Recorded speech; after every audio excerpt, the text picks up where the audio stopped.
Hey, you guys, as you can see, I'm sort of dressed for bed. I've got on a t-shirt and a pair of soft demonic yoga pants. That's one thing that always makes me laugh about when all these good patriarchs start carrying on about yoga pants. I just feel like flipping the double bird. This is Taco Tuesday. I don't know what what is wrong with me. I'm sick for a couple days. It ain't COVID, thank God. The test says no. So here we are, and I'm going to drink this bad boy. I think it's something. Hey, autistic shill. This made me laugh. I got this at the store here a little while ago. I was buying all the stuff that they sell that you can drink that supposedly help your health. I figured CBD oil can't hurt. Ooh, that's actually pretty good. Actually, pretty good. So I want to talk about this morning a little bit about these crazy patriarchs.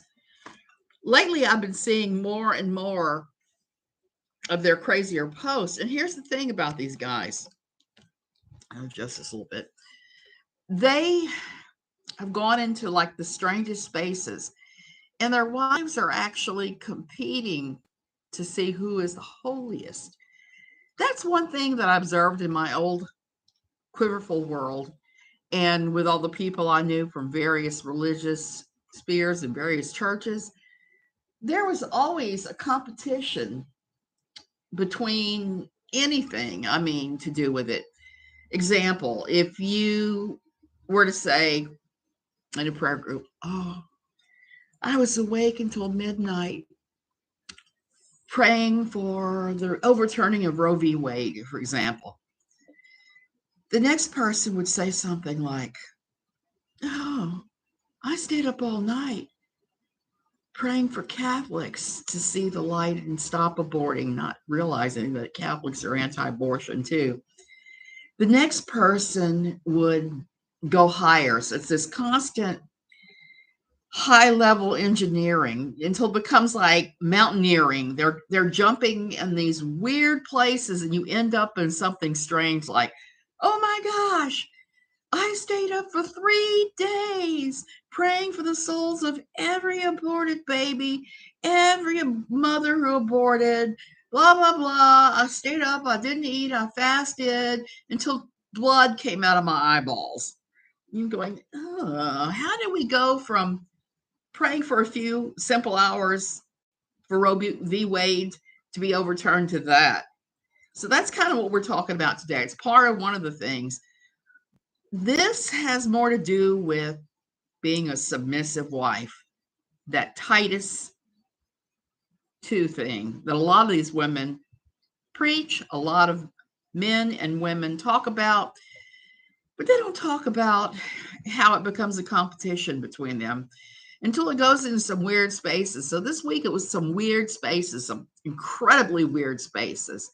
One of which that I posted as the image for this thing. Let me read it to you since it's probably too little. It's posted by some guy I don't know who's obviously a quote self-described good patriarch. My wife and I removed the labels from all of our canned foods. I created a secret code for each one, all of them. So when she needed canned peaches, for example, she can come ask me which one it is. This exercise has caused her trust and dependence on me to grow by leaps and bounds. No, don't ever do that. That is ridiculous. What does keeping your wife from knowing the contents of each can have to do with submission? Not a lot. The last time I checked, it wasn't a sin in the Bible for women to make decisions about what they're going to feed you and what's on cans and things. I just can't wrap my mind around that kind of thinking anymore, even though I was heavily involved in that at one point. You know, my husband and we tried submission. We tried it hard for some years and it just never worked for us. It doesn't work for everybody. Now, if you are happy with that and that works for you and your husband and it doesn't cause immense frustration, be my guest. But the minute you start preaching that is the only way to be is where I got the problem. It's clearly not the only way to be. And the radical submission that's talked about, that Paul talks about, at one point he says, submit to one another, husband and wife submitting to each other. What a radical idea that is. Marriage is meant to be a partnership, not this. But here's the crazier one of the submission ones that I saw this week that I had to pull up and talk a little tiny bit about this. Again, I'm not giving the name of this one because this one just goes into an icky territory that I have seen happen too many times at Quiverfull.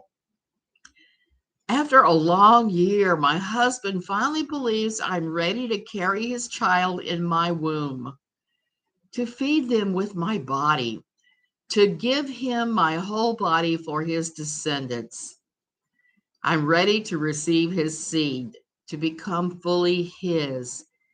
Can't wait to be impregnated and to be owned by him. Somebody came below and said something really horrible and nasty on this one, which made me laugh because it's kind of funny. It says, congrats on the raw dogging. Oh my goodness. How is that even remotely a way to think about conception? The years that I had in Quiverfull, I can tell you it is like a sexual fetish for a lot of these people.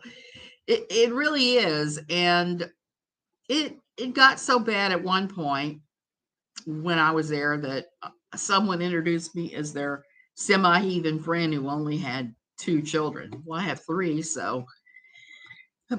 But I wasn't able to have any more. I had health problems with that part of my body, and it was just never going to work. What I got was a pile of miscarriages. But here's the thing. I take my hair down. It's driving me crazy.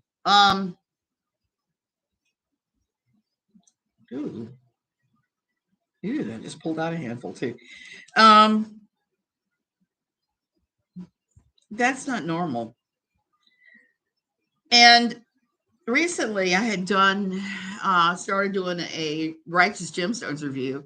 And one of the things that was in that was there was a part where Judy was walking past hotel room windows and saw a woman breastfeeding her baby. And she just stood there and watched, watching the woman's entire breast hanging out. So when they got to the office, she pulled up her shirt and showed her bra and said, look at this, to the black man that was the proprietor of the place. And he was kind of like, so what?